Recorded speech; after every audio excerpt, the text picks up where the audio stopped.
Combustion.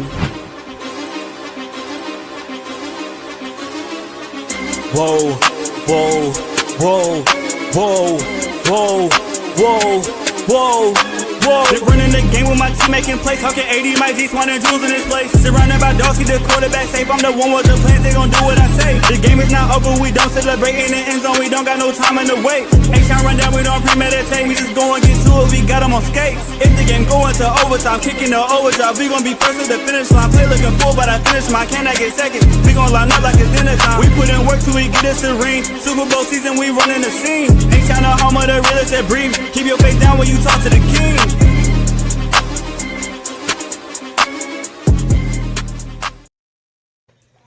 What up, y'all? Welcome back to another episode of H-Town Rundown. This is your boy AD, and I got my co-host in the building. Ooh, speaking too fast. Got Clayton in the building. We got Mike G, and we got Auntie Swan. How's everybody doing on National? He gone. Hey, how y'all doing? Good. We here. We here. Good. And that's a fire intro, by the way. Absolutely, y'all.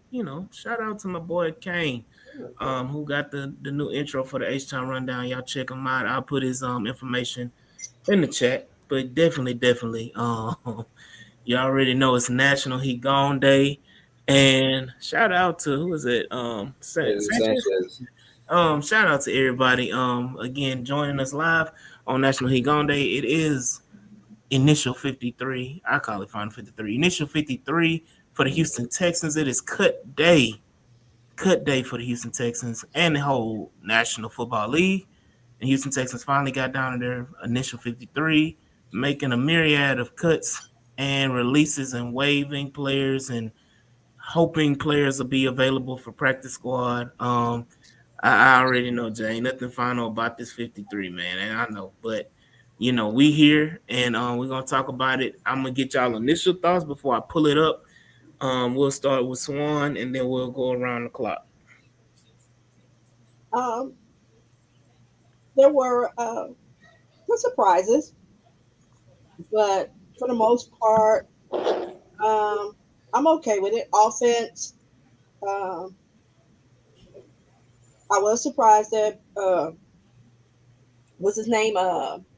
The fullback got cut. Jacob. Mm-hmm. Yeah.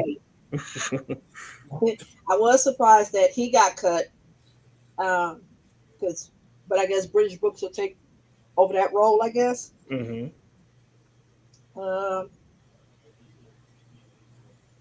Tight ends. Right now we are kind of thin, so I'm trying to figure out where Mr. Harrison Bryant. So the fact that I didn't see his name on their initial 53 was found interesting. O-line, nothing surprised me. Defense, where's your thing at with Mr. D'Angelo Ross? He gone. You should have seen me because I've been in meetings all day, so I couldn't really pay attention. You can see me trying to find where I see him getting cut at. But we know it's not the final, but I don't have any. Well, I could say Jake Hansen. I kind of like Neiman. But other than that, it kind of went kind of the way I thought it would. So I'm happy at the moment. I mean, we know this is not it. Because they're going to be doing that waiver wire and, so I'm not. But my boy, DP, man, I'm telling you, that Negro got 9 lives. Like a cat. But definitely, Mike, what you got? Yeah. Some interesting, guys who were retained and guys who weren't.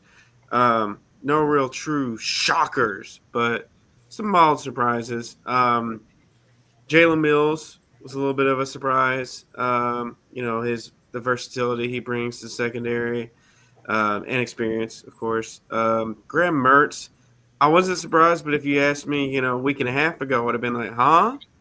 So that big preseason game he had, which we covered live, definitely saved him and showed that maybe he's got something for Davis Mills. British Brooks, I guess maybe a slight surprise, but we get, they want to have a fullback and they preferred him over Johnson. Um, Toro made it. I didn't think he would, but a couple guys who are going to start the season on the pup definitely contributed to that. I'm of course referring to Damian Pierce, uh, Justin Watson. Clay called it. He ended up being the seventh receiver or sixth. I guess Jaden Higgins is seven, uh, and Mm-hmm. maybe the biggest surprise was that we only have two tight ends, but Yeah. there is a conversation that Harrison Bryant might be brought back. But yeah, that's the main Who the thing. hell letting air out of the air mattress? I'm wondering that myself. Uh, That was the air leaving the room because Damien's still here. So, I'm sorry, Mike. Were you? See No, what? yeah, you good. You're Okay. good. Y'all stole all of mine. As mm, soon as he Yeah. said, let's start with Swan. I said, dang it. But no, I mean, I like how y'all put it. No real like, what are you doing kind of moves, which is a good thing. Like, you don't want to be that team that's full of like, what are you doing? Like, I saw a couple of those today. Like the Chargers had one or two. I think the Browns had, just it's good to not be that team. Um, for me though, I was impressed. I told Swan this. I was impressed in how the Texans kind of finessed today because there were some guys like we mentioned, Nico Autry, who with his contract and like Tommy Tonga, like we talked about guys like that. Tonga, I think how you say his name. hmm Yeah. We talked about how would you fit it, and like Pup not crossing my mind. Like they definitely. What I like about how Casario does things, like he utilizes every aspect of how the team builds to finesse a roster. Like, hmm then I'm impressed by that. So Pup is kind of like that way of keeping guys without cutting them. Um, yeah. Oh, and combined with that, like word of like Trent Brown, right? Him being cut, but not really. Them trying to bring him back. So you had a lot of those layers too. So again, initial 53, nothing set in stone. Everything's pretty chalky, but outside of a couple of losses, like, I agree with the Jalen Mills thing. I feel like, dang, he got an interception. Arnett got an interception, and they got cut. So I'm like, well, dang, all right, well, okay. So Yeah. yeah, I mean yeah. I'm gonna pull it up, man, because I got some thoughts of my own about this 53 that you know kind of disappointed because there's guys I felt like earned a roster spot. And there are of course guys that didn't. We can talk about it. Let me blow this up.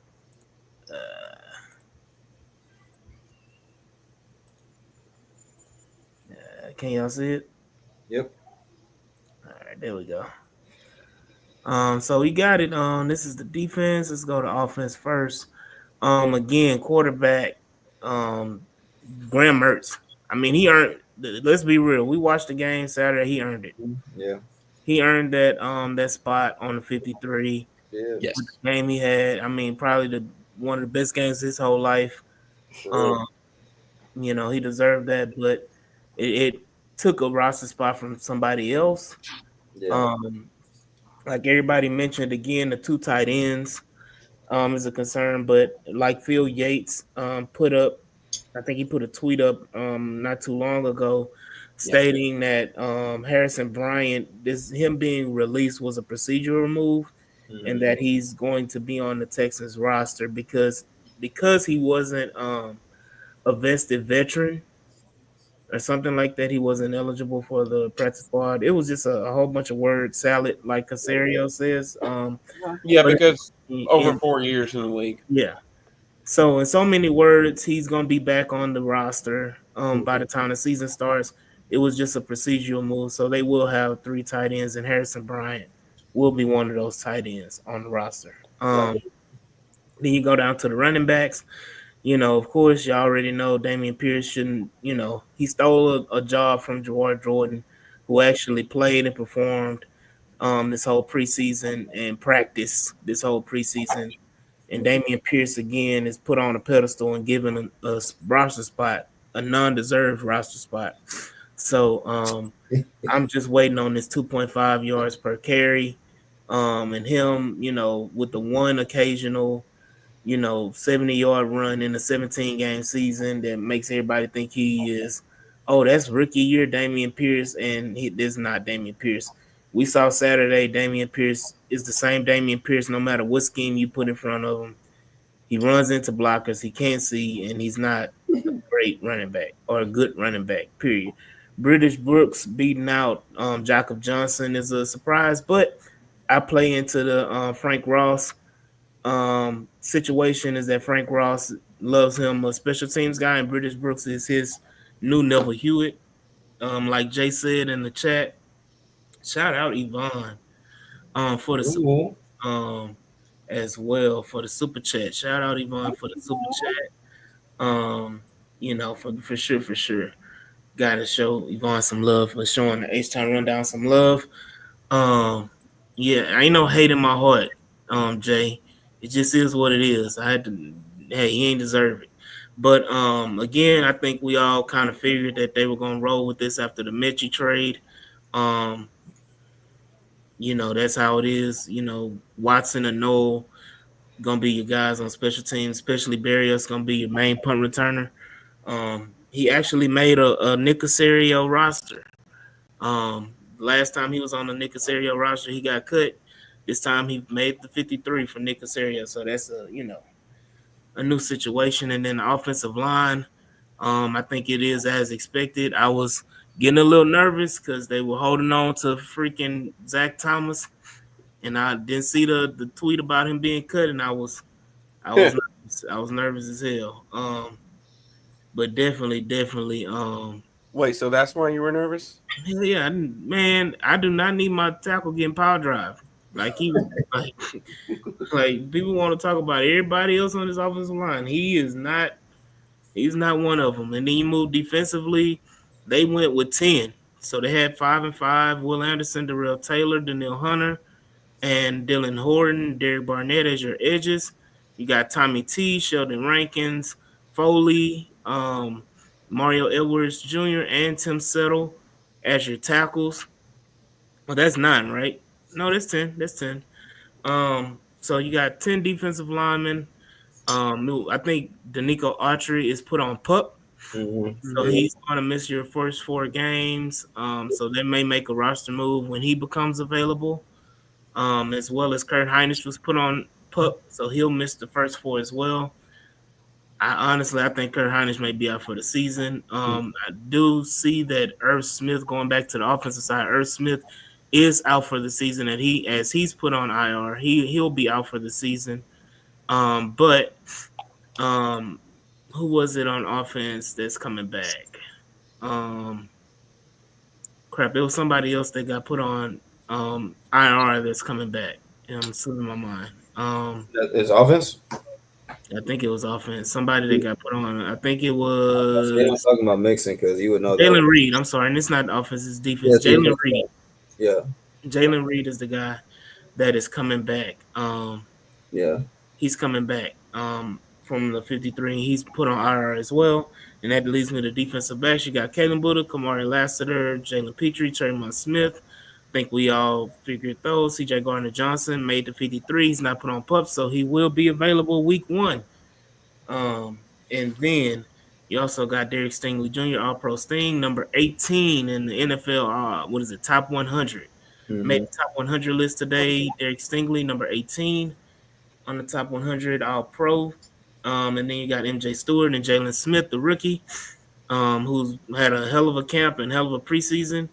Then you got your linebackers. They did keep 6, like I expected. I just didn't expect Jake Hansen. I expected Nick Neiman, but Jake Hansen again is a Frank Ross captain. So he's a special teamer that Frank Ross loves. And I think D'Amico has a heart out for him as well. And then we finally took the right long snapper in Austin Brinkman. And I don't know who the hell the other guy was, but he needed to get out of there. Ferguson. Yeah, he was horrible. Blake Ferguson, he was horrible. Hmm.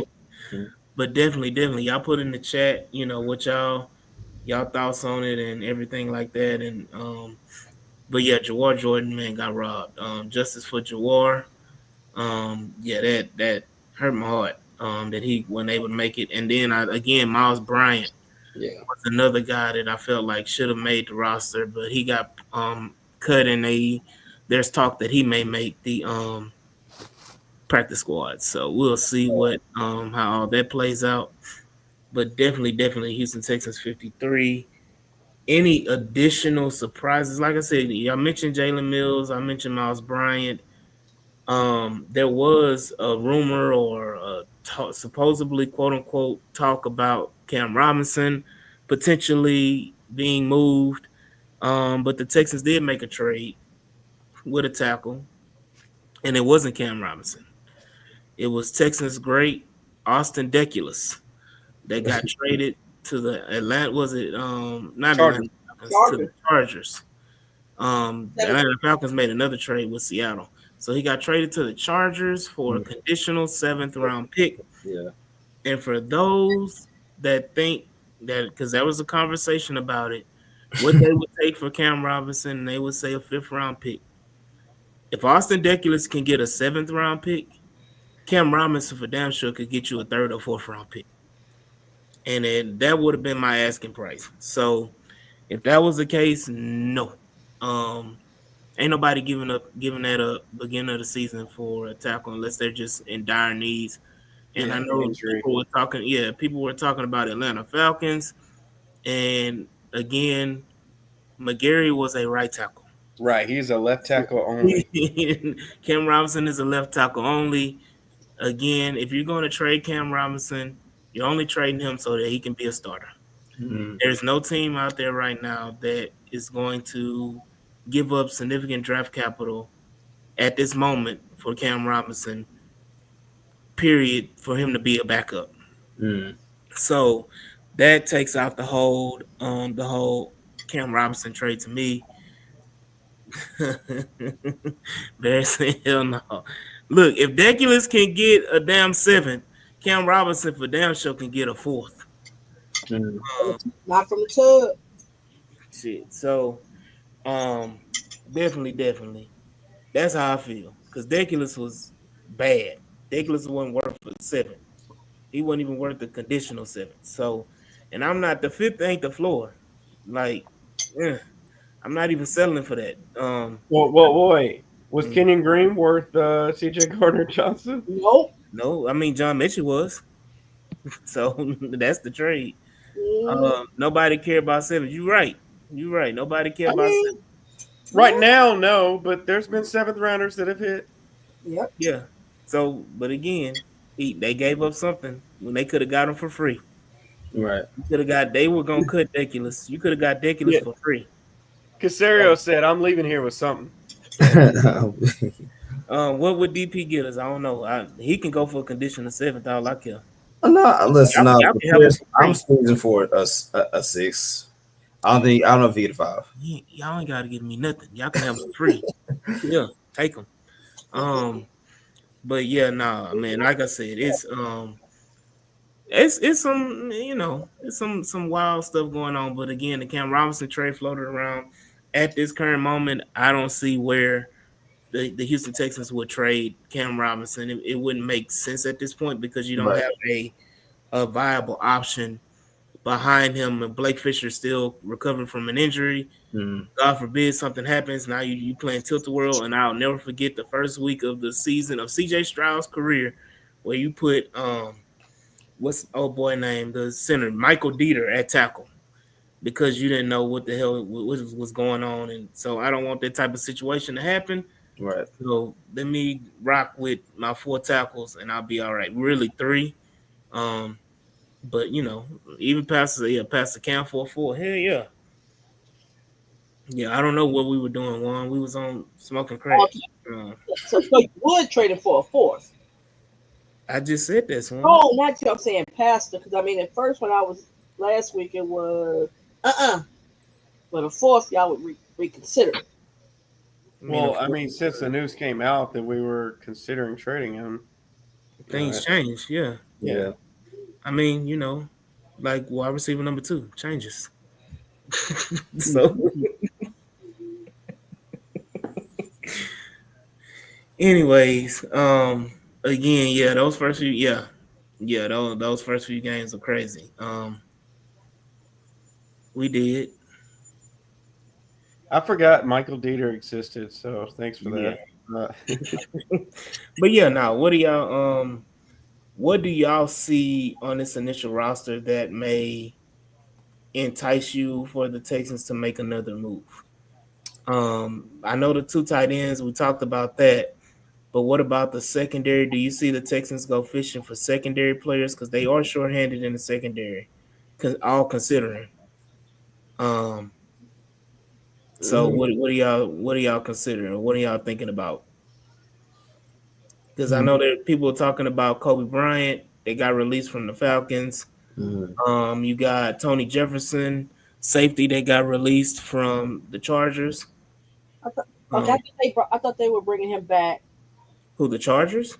Yeah, Tony Jefferson. I thought they were bringing him back. I just saw that he was cut. Like, They gonna bring him back on practice squad? that's how that was reported, but I could be wrong. How I read that. Yeah. Well, let's just assume if let's just say Oh, I mean, Tony. I'd rather take a chance on Kobe Bryant. Kobe. I think the upside Mm. is there. Yeah. Well, yeah, I was gonna say I can see the upside. And you're talking long term, right, Twan? Like Yeah, long. you know, yeah. I mean, take the chance Mm. and let's see what you can do. I mean, with that CB room. I mean, we're not asking him to be, CB1 or even CB2. Right, right. So I would rather take a chance. I mean, if you're gonna go there, right? I'd rather take a chance with him. Mm. Well, for me, I'm not gonna lie, I'm kind of a boring answer. I just would have went ahead and kept Jalen Mills. If we're just talking the street Mhm. sector, that's my first one, and then second, the Jalen Mills situation. I would, if we're going like you went upside long term, I'm just thinking like, okay, like for this season, like who gives my secondary the best chance to like really sponge a lot of good stuff right now? I would go Tony Jefferson if he's still available. Like just Mhm. because like that this season, like I know the long Yeah. term play, but like our window is like right now. So I'm trying to get as many key vets as I can who can be maybe one-on-one deals, get these young guys right, get these young guys learning, have that vet impact there. But then again, simple answer would have been just keep Jalen Mills. I would say Mhm. if I'm going Tony Jefferson, I would have just kept Jalen Mills. Right, yeah, exactly. So it's By you getting rid of the veteran, to me, I'm thinking you're going a yeah, little bit younger. I'll say that. And right, Casario was trying to do that for a while. Grab one of them young guys that right. was one of them high picks, or and see if you could turn them around and whatever. See what they got. That's what I'm saying is with Kobe Bryant. Hey, you, Kobe. I think we have a better front than what the Falcons had. Mm, We, I mean, they have a couple of DBs. I mean, safety DB, whatever. But mm, I feel like our whole secondary is just ballers. yeah. So to me, I think Kobe could fit in Mhm. possibly because you're not asking him to do much, Mm, and maybe he doesn't have to worry about trying to live up to an expectation. Somebody's depending on you to be, CB2 or anything like that. At this point, he'd be what, CB4? Yeah. Yeah. So to me, a CB4 to me is a rotational thing. He can come in, hey, you never know, mm, and then you off season, hey, when you Yeah. decide to say, if you don't want to bring Draymond back, or maybe finally call up MJ Stewart or whatever. Yeah. And they did bring back Kadar Hallman So for a visit. yes, Huh? I saw that. There was Yeah. somebody else in his name that was on that. They had two names on it. His name and Yeah, somebody. and knee killer.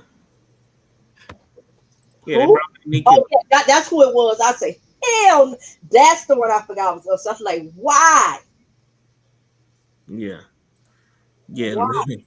Yeah, I agree. One Kobe does have more upside than downside. And then yeah, Juju Brents as well is another guy, but I mean, he was a disaster for the Colts.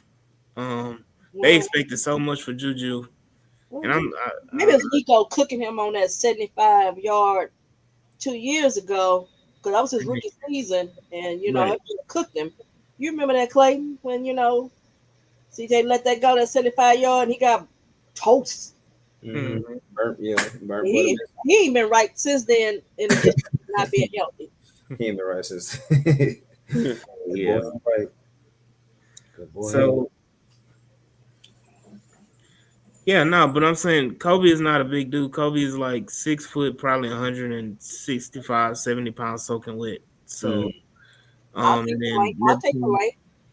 yeah, and that's I mean, he give you Kevin Johnson vibes. So Right. um, you know, Brent's made of glass. Um yeah, I mean when I say small, we talking they say 180. Nah, you talking about with weights on, so but yeah, What was that? yeah, he ran a 4.54. Yeah, I'll take that. I mean, Yeah, hey. it's not bad, but I'm gonna go down the list. He said he need Papacitos. Hey, at least if Kobe had been out there on Saturday when Ross got cooked and he turned his head around, at least he had enough length to try to break up the pass. I'm sorry. We're not trying to be mean. We all really feel like that was probably the moment that Miko was like, "Yeah, he gone." Yeah. Because you can't get. Sorry, it's the image of the worm for me. Like, just you get cooked and then that's the last play you get in the Texas jerseys that somebody hit the worm. That's it. I'm sorry. Yeah. Yeah. Nah. He got to go, man. I'm gonna go down this list. I'm gonna start. They got it on quarterback, running back position wise. What is his name? Keaton Slovis. He gone. Jawar Jordan and JJ Taylor. He gone. Jacob Johnson. He gone. Quintez Cephas. He gone. Daniel Jackson. He gone. Xavier Johnson. He gone. Cornell Powell. He gone. Harrison Bryant. He gone. But might be back. King. You just saying who gone. Luke Lachey. He gone. He should have been gone. Trey McKitty. He gone. Trent Brown. He gone. Connor McDermott. He gone. Jalen Thomas. Thank God. He gone. Zach Thomas. He gone. Eli Cox. He gone. I was gonna say you need to put that on Luke. Ladarius Henderson. He gone. He gone. All of them. What's his name? Hagi Nabusi. He gone. Junior Tafuna. He gone. Solomon Bird. Bird. He gone. Yeah, he's gonna be on the practice squad supposedly. Casey Toohill. He. Nick Neiman. Gone. He gone. Casey Osai. He. Jackson Woodard. Gone. He gone. Damon Arnett. He gone. Miles Bryant. Arthur Marlette. He Jalen Mills. Russ Yeast. Zach McPherson. Blake Ferguson. He gone. And last but certainly not least, D'Angelo Ross. He gone. Hey. Gone. I do. I need him gone. He ain't back on the practice squad. Because see, we say gone, and then they make their way on the practice squad, and then somehow, because injuries do happen, and then you call them up, and then we sitting there shaking our head.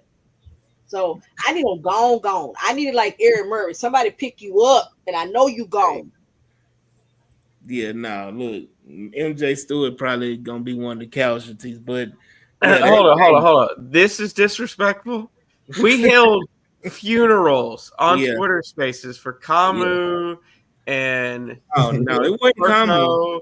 No, it was the Christian Kirksey. That was the one. Yeah, Roy Kirko. Lopez. Oh, Yeah. bye. We did it for Kirko. We did it for Farrell Brown. Lonnie Johnson. Farrell Lonnie Brown. Johnson.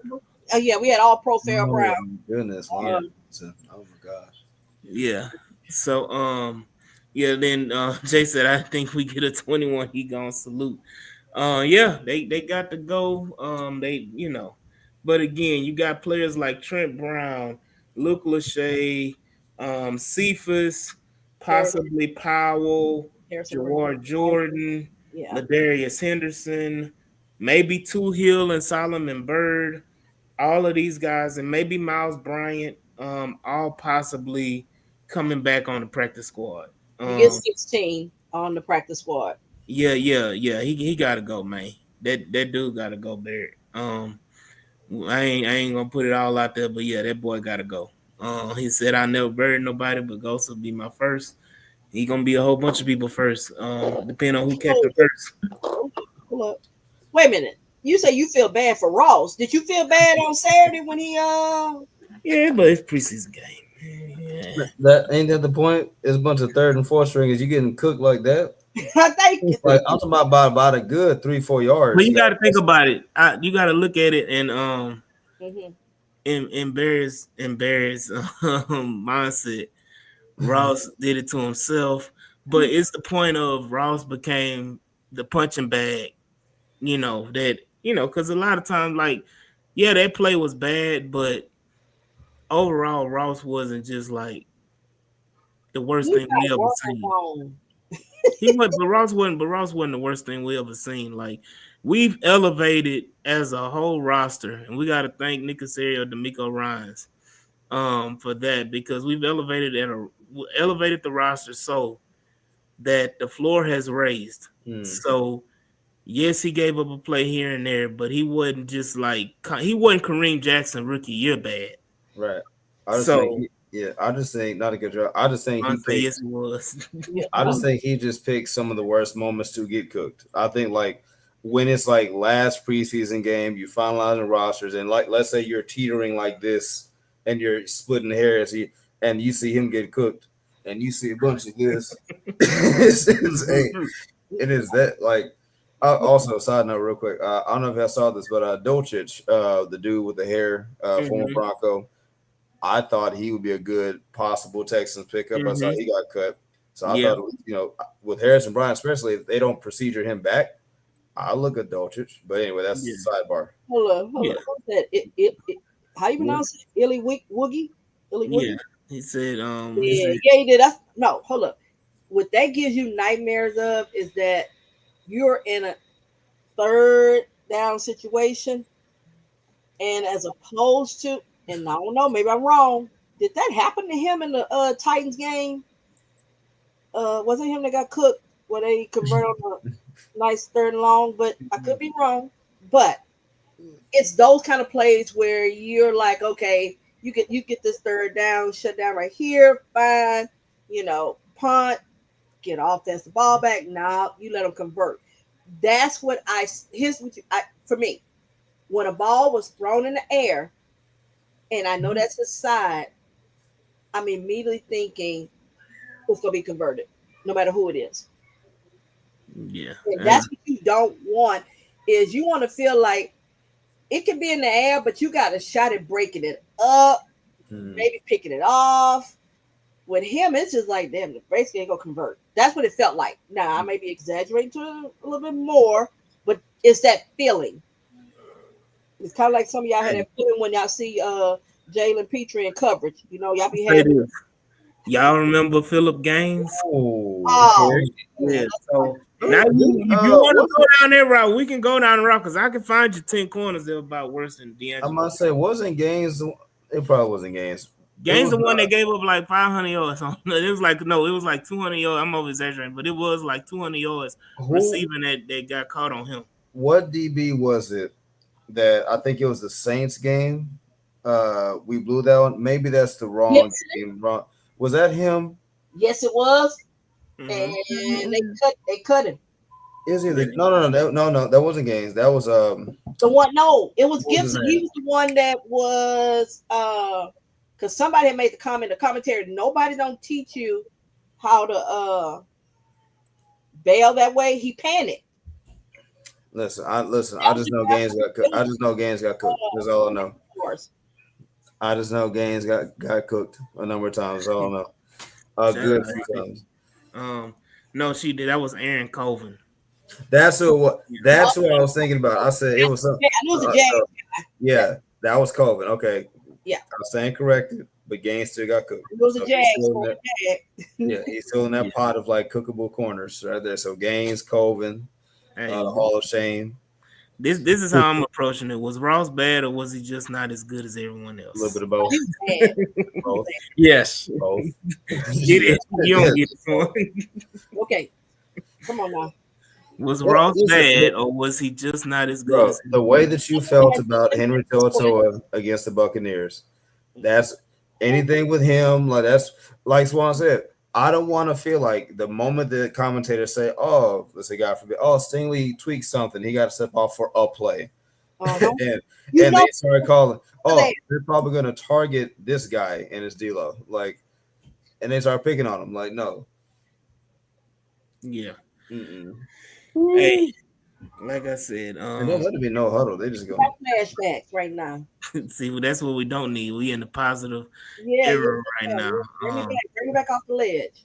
Yeah, yeah. we got a little question marks. Like, what are y'all? I want to go down this route as far as being prepared for the season because we didn't talk about it, but it was announced that Joe Mixon is going to start the season on the reserve list, non-football injury reserve list, and he's going to miss at the very least the first 4 games of the season.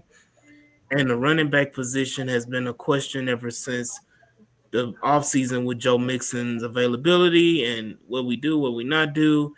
And Nick Chubb, is he back to the form that he was prior to the injuries? Is he healthy? Can he still move? Is he washed? Is he this? Is he that? What do we see of Woody Marks? Like, it's a lot of question marks when it comes to the Houston Texans in the running back room, and a lot of people outside of the Texans have a lot of doubts when it comes to the running back room. I want to get y'all thoughts on what we have right now on the roster when it comes to Nick Chubb, Woody Marks, Damian Pierce, Dare Gumbawale, and British Brooks being the pseudo fullback.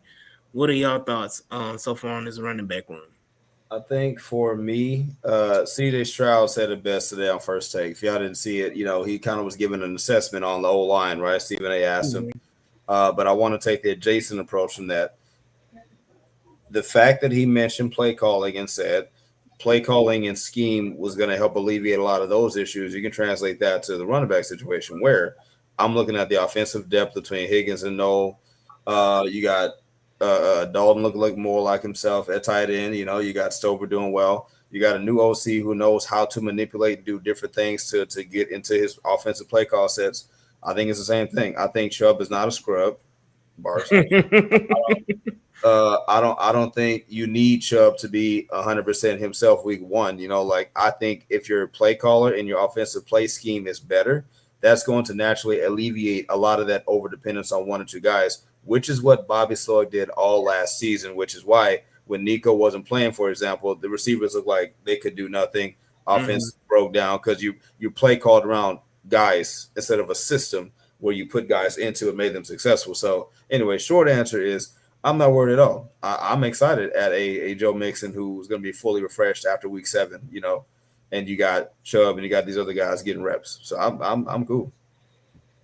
Yeah, Mike. Well, it depends on who you're asking. If you're asking me as a Texans fan, I'm not really worried.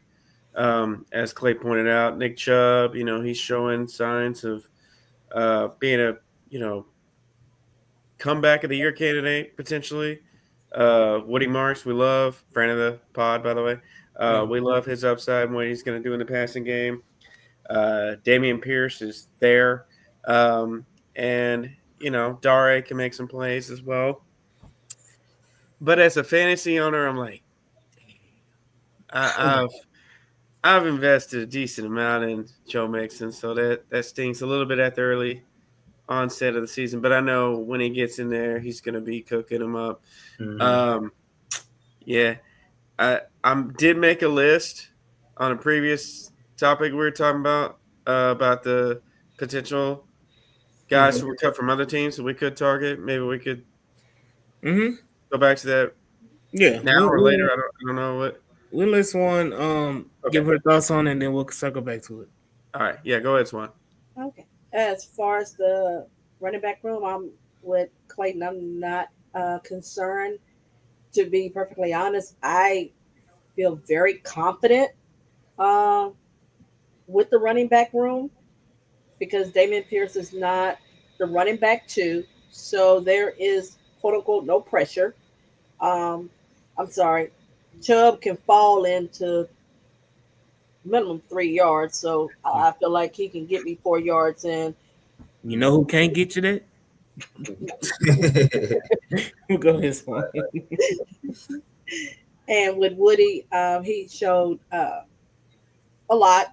And the other reason why I feel good about the running back room, and I truly, truly hope we are bringing Jawar back uh, into the practice squad. But the pass pro is why I feel good about the running back room because that's something that we have missed sorely.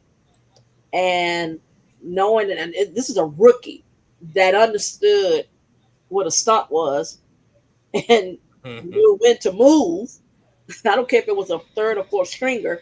He understood his role and what he was supposed to do. So that's the extra that I feel comfortable about with the running back room because even if let's say CJ has got to drop back that first game, 35 times, whatever the case may be, I feel comfortable that he will drop back and actually, do something.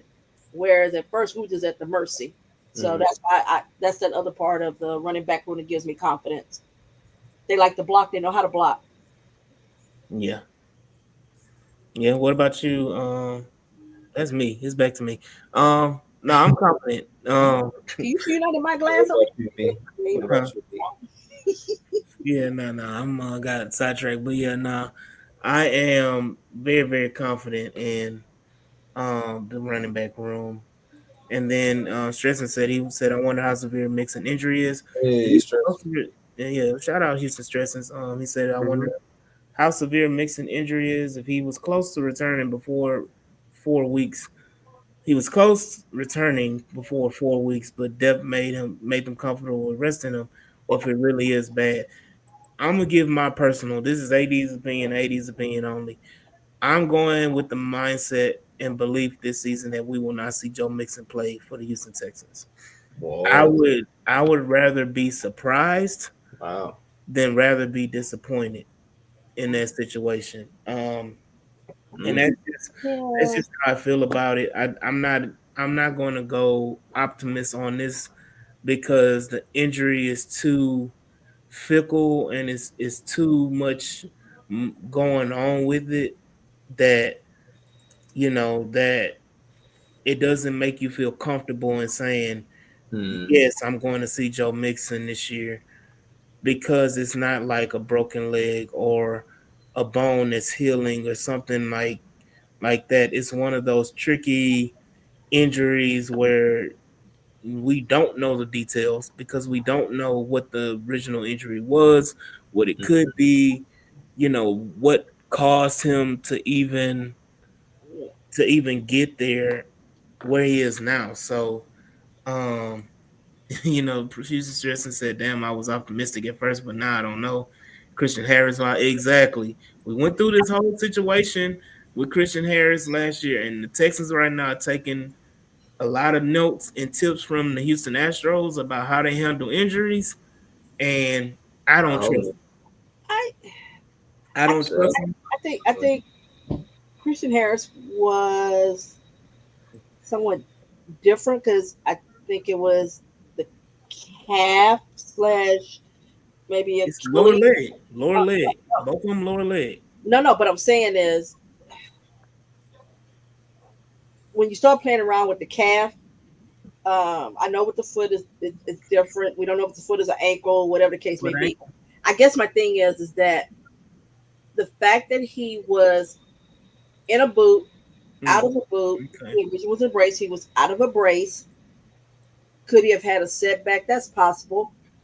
Or I'm just saying me. You saw enough because we saw last year. Let's go back to last year.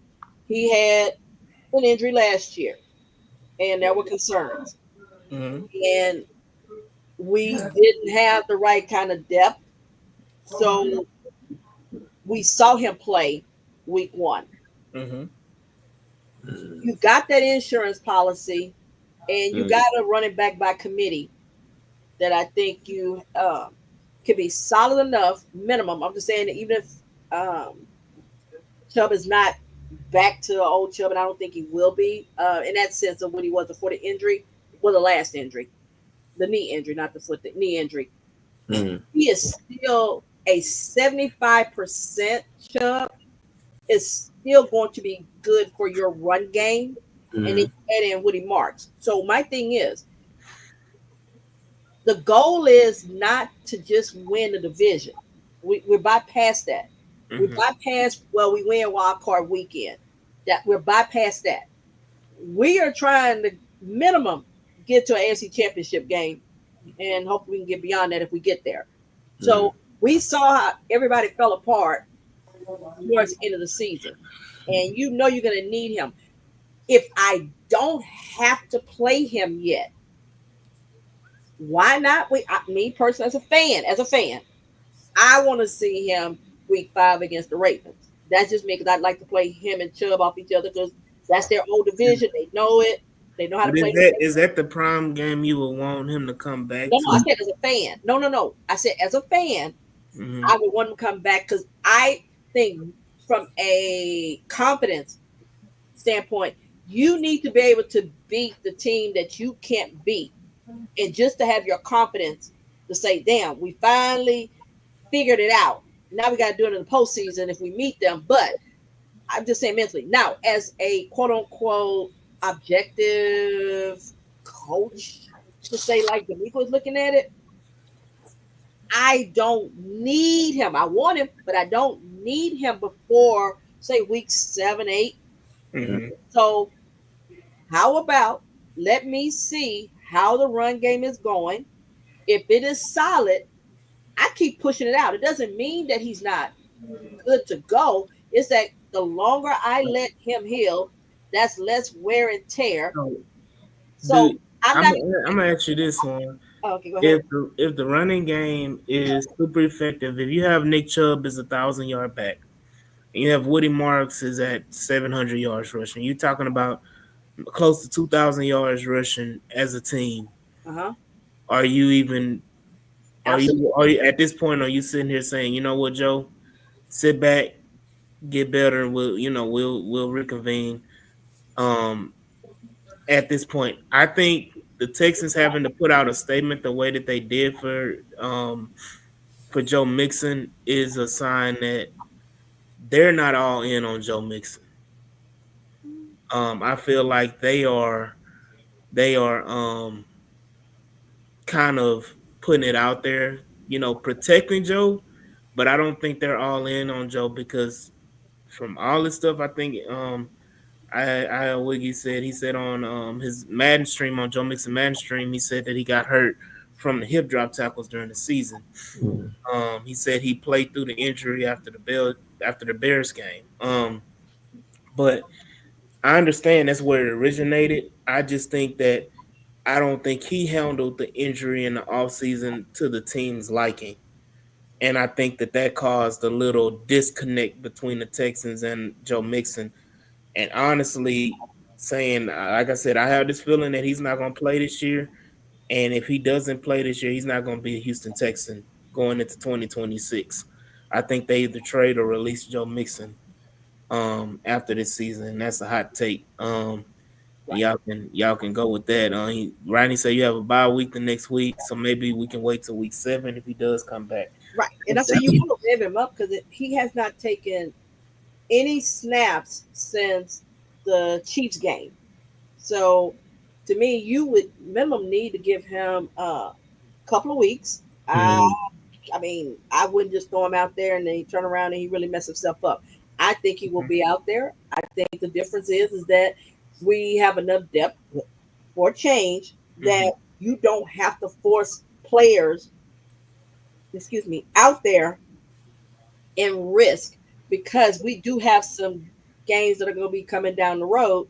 Because we, even though we play week 5, the Ravens, we still have the Bills to play. We still are going to have the Broncos to play, because that's the team you can find yourself playing in the playoffs. You got the Chiefs, I think is week 13, 14, something like that. Mm-hmm. We got the Chargers that will be playing. So my thing is that No, I, we got no. my opinion, I don't think they're sour on him. I think he's looking at the playing the long game. Then Yeah. when we get into the playoffs, I know what that running game looked like last year, Mm-hmm. and if I'm going So to be using Mixon and Next year. Woody along with a yeah, sprinkle of I'm. Jordan and DP if he's still here, then let me get through that. Let me just have a very good running game, not elite, just very good. Mm-hmm.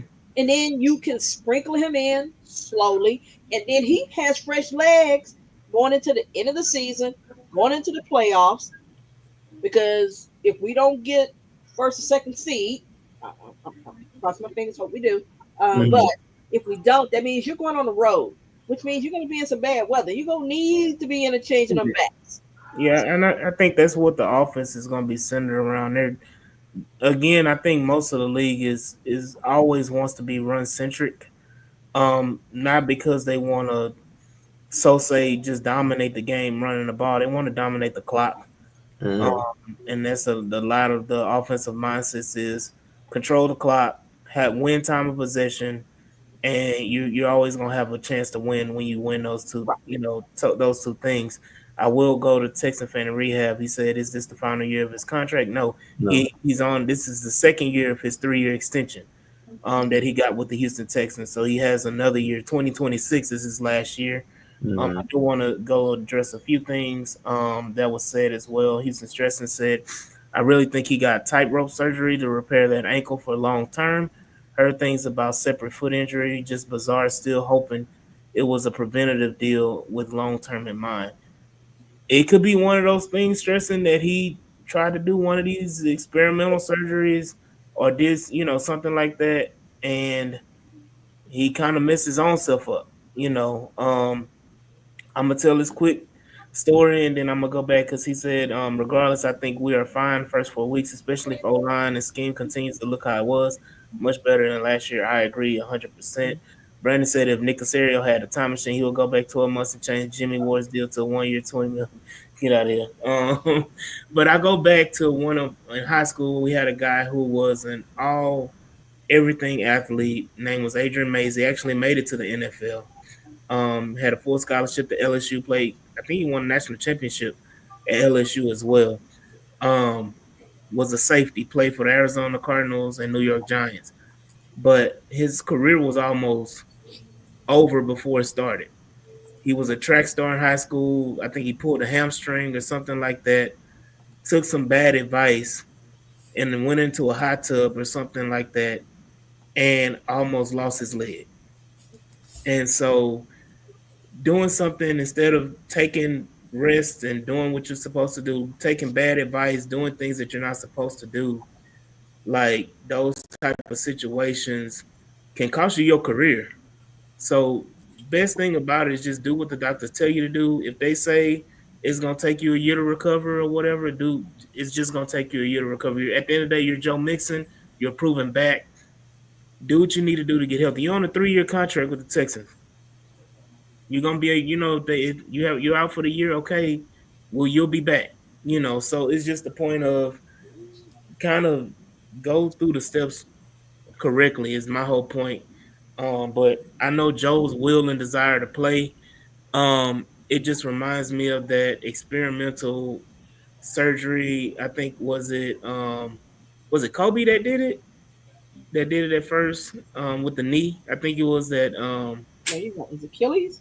not Achilles, no. I think it was. It may not have been Kobe. I think it was Greg Odom or somebody. One of those guys that had that. No, Amari Stoudemire that had the microfracture surgery.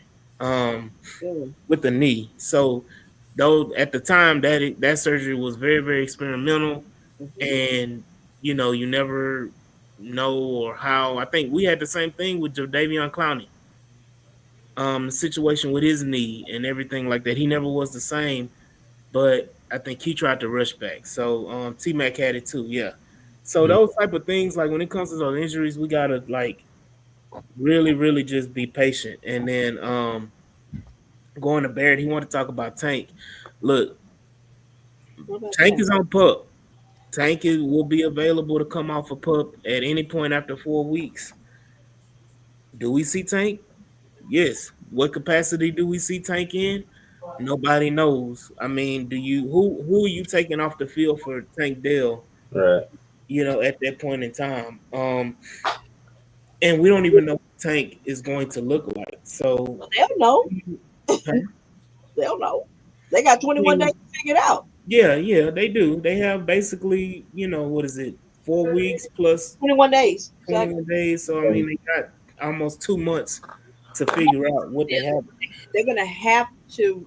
No, I'm saying it once he's on pup. I'm saying you have the 4 weeks that he's on pup, because even though he's not practicing with the team, they still know individually that what he can do and what he can't do. Mm. And Right. then you I mean, go, there's a deadline to bring him. I understand that. Yeah, that's what I'm saying. I was getting to that too. Oh, okay. Is that after they activate him, they have an additional 3 weeks where he's in practice and he's practicing where they can activate him and see how he looks with the team. So those things, and No, then they can wait till I think it's like week 9 or so, where truly yeah, they have to make a decision to bring him off of pup. why week 9? Huh? Like Why there's a week period of 9? time. There's a week because remember last year they had to make a decision if they were bringing somebody off. No, so you have to. You're only pressed when you activate them off a pup. Hmm. That's the only time you're pressed to make that decision whether they're going to be on the team or they're just going to be out the rest of the season. Right. And that again, I said this in the off season. It was the same thing with the pup. The minimum they have to be on pup is 4 weeks. Right. He can be week 17, week 18, not week 18, week 16, week 17, and they bring him off a pup. So it's not a specific, oh, they have to do it by week 9, week 10. No, he can literally be out 16 weeks and they decide to activate him from pup, and then he'll be ready for the playoffs type of Mm. situation. So that's what that is. Is this once you activate him, you have to either go full fledged with it or not. But going back to the question again, what do you see of Tank?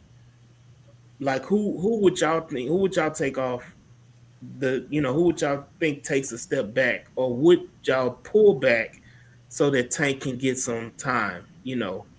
Uh, Maybe. I mean, if you think based on his connection with CJ and what he brings, there may be somebody on the defense that you.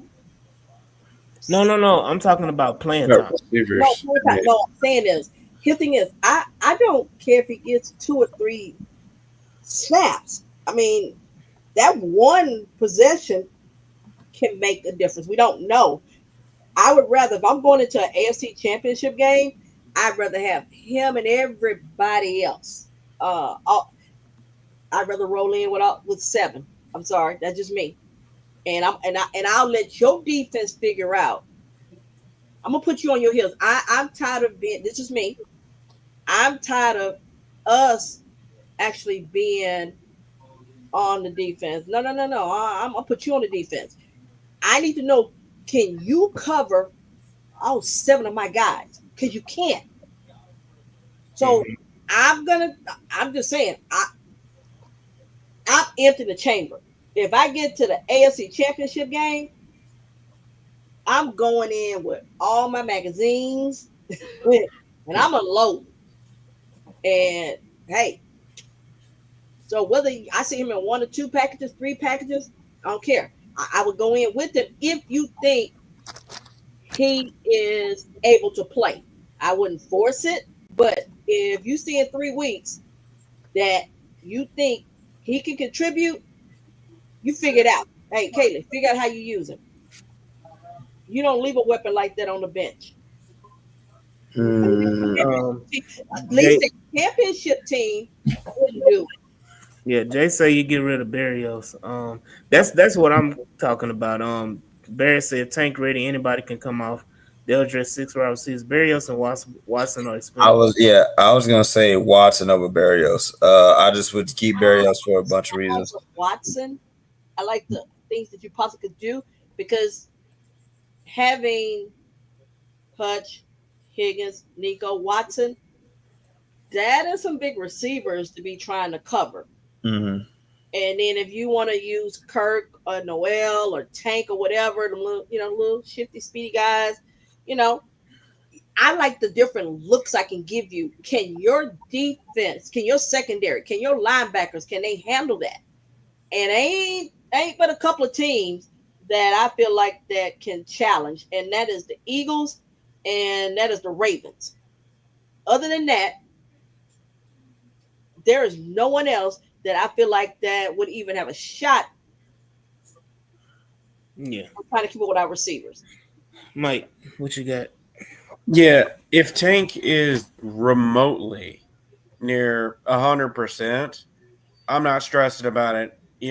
I'm putting him out there, and I'd have some packages where we put 5 receivers out there and say, try and cover it. Go ahead, go Yeah. ahead. No, try and cover Nico and Higgins and Kirk and Noel and Tank Dell all at once. I'd love to find a team that has 5 corners that can do that. Obviously, that's not your Yeah. dominant package, but you work that in if Tank is 100%. Going back just briefly to the Joe Mixon thing. Um, I mean, if he misses 4 games or even has to come back after the week 7 bye, cool. I love the depth we have. But if we're talking about missing a whole season, like I said, man, I got a lot of fantasy lineups. Take my leg, Joe. Um, I'll say that. I think but what you got, Clay? I was just gonna say, man, and listen, I know people don't like getting bogged down with the GM behind the scenes kind of conversation, but I mean, logistically speaking, right? This whole conversation, whether it's Joe, whether it's Tank, it's weighed down by the fact that I'm looking at Spot Track right now. Both of those guys' contracts can currently expire at the same time, which is Mhm. next season. So it's like, regardless of what the now conversation is, definitely yes, we locked in right now. Like we're trying to win a Super Bowl right now, AFC conference right now. But from a fan standpoint, from a logistical standpoint, like the pressure's on also to say, well, going into these guys' final seasons, like, do you try to get them some run now to see what they look like for next year, give them some runway, or do you really put that final stock in like, all right, this is wipe the slate clean. Let's say if Mixon and Tank, let's say they don't touch the field. Let's just say worst case scenario, we don't see them. Like Mhm. next season's it, right? So it's like, what do you do there? Do you have exploratory conversations about moving Joe? What do you do about Tank? These are things you got to start answering. But of course, we don't want to answer right now. But that's reality. So any decision you make, there's that added pressure of you got one more shot with Tank, and that's it. And I think that affects what I want to do with him because anything else that happens with Tank is like you're basically saying he's not a Texan anymore, right? That's Mhm. so I don't want to see that. So, but again, that's we ain't Yeah. there yet, but it's there. I think That conversation. DJ will go hard for Tank, and I think D'Amico really likes him. So I think they're going to give him that legit shot to come into camp to show us what you got next year. Whereas Mixon will be what, 30, Maybe 30. 29, 29 or 30. He's 29 right now. Right. So he'll be 30 going into 2026. Mm-hmm. And if Woody hits, you've got one running back already that's young, fresh legs. And If depending not on this what year. Chubb does, maybe you do, little 2-year deal or whatever. And we don't know what they may do in the offseason, trade, or either draft. So I would think, this is me, Mixon is more expendable, yeah, than in the sense of Tank in the sense of patience, Mm. because that's your guy you drafted, and that rookie of the year with him and CJ, and then with Nico and so forth, they had something special. So I think that Miko is going to give him that opportunity to try. I think Casario will give him that opportunity the same way they gave I went blank Mechie. I mean, we gave Mechie 3 years, 2 extra years following the year he missed, basically. So if you were willing to do that, and based on the devastating injury that he had, Mm. I just have a hard time believing they won't at least let him go into camp, Mhm. trying to show that he has a spot on the roster. Whereas with Mixon, you're a running back. You got a lot of wear and tear, and like I said, what he turns out to be, you know, special. Um, yeah, I just go give me another back, and if Chubb willing to be, RB, I two, can see that. three, Yeah, I don't even yeah, know that's like. that's just me. No, you're right. I Right, mean, they're retail fan and rehab. That's saying is, barring what we've seen, the pass pro part really impressed me for a rookie. He really did. I was told already by some USC fans that I would like him. I'm like, oh, okay, yeah, all right, because I had my mind on, some horns, but mind. So, but to watch he played in that game, I just thought, okay, don't nobody try to chop off my head. I don't need y'all comments, anything. Just understand what I'm saying.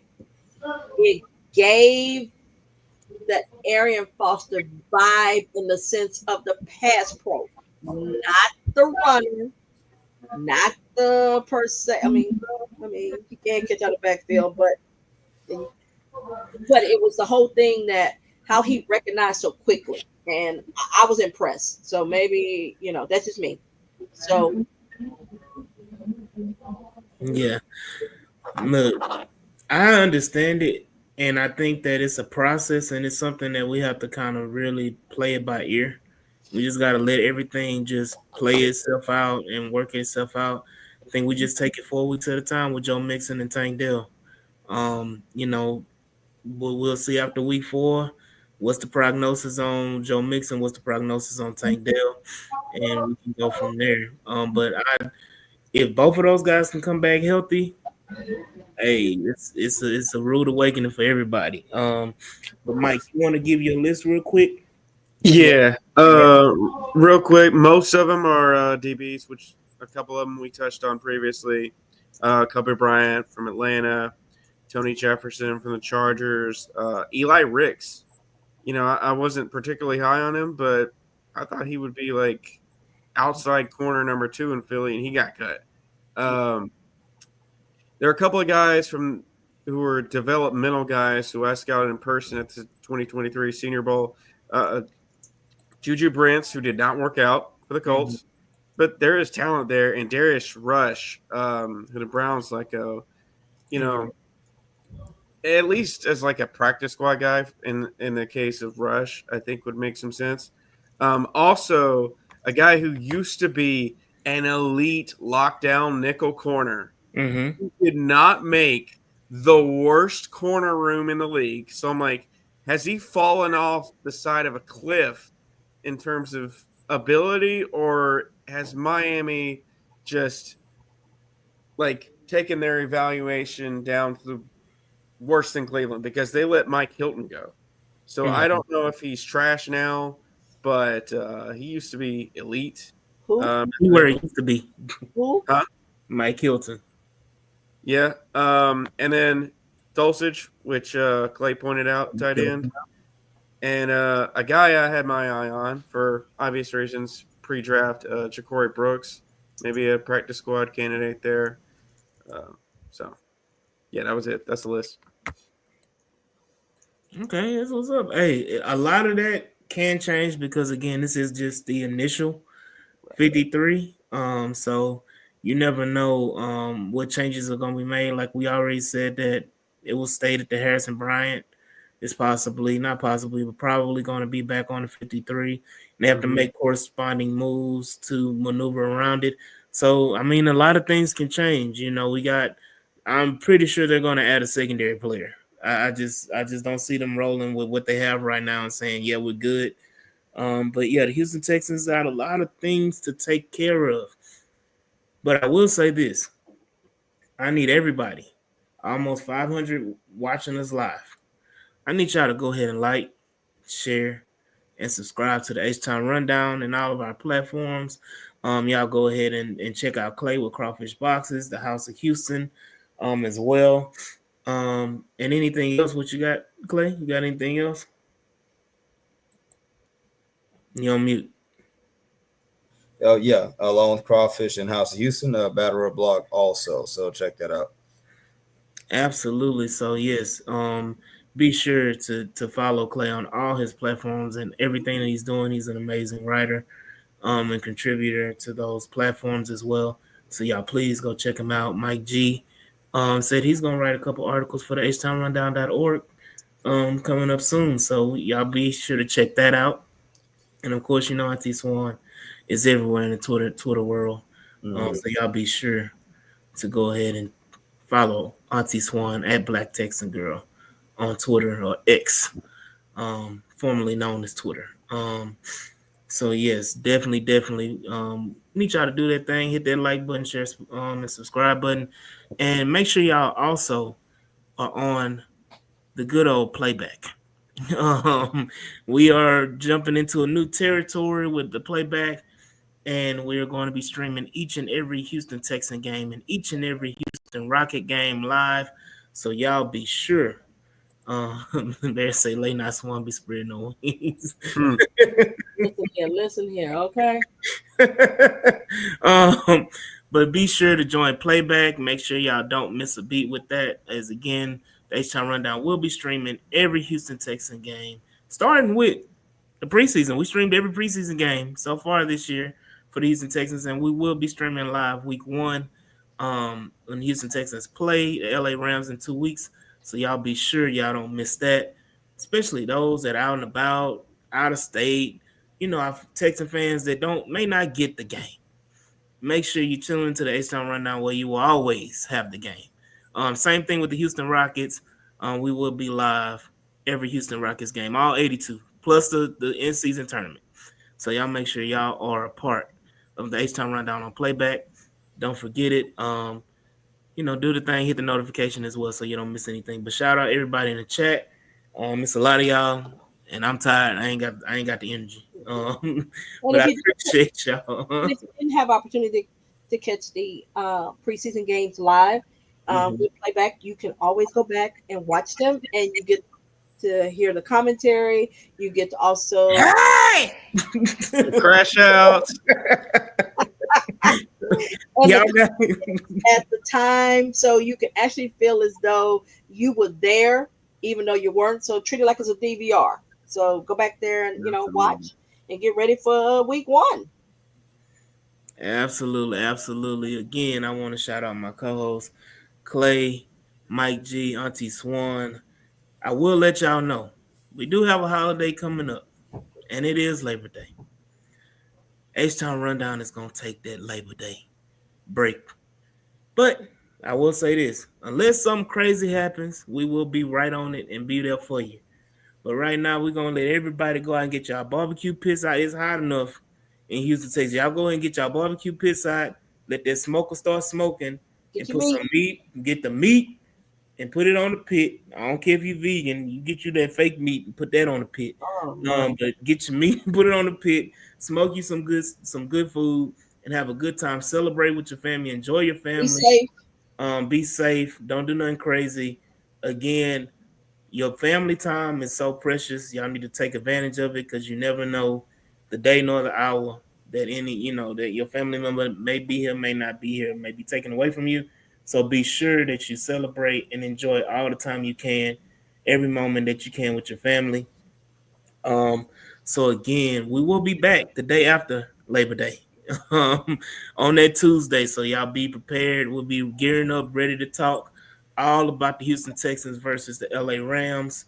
And we'll have a final at that point. I'm hoping we'll have a final 53 and we can address everything and what we expect for the 2025-2026 season for our Houston Texans. But again, this is your boy AD signing off with my co-host Clayton, Auntie Swan, Mike G, and we will see y'all when we see y'all. Peace.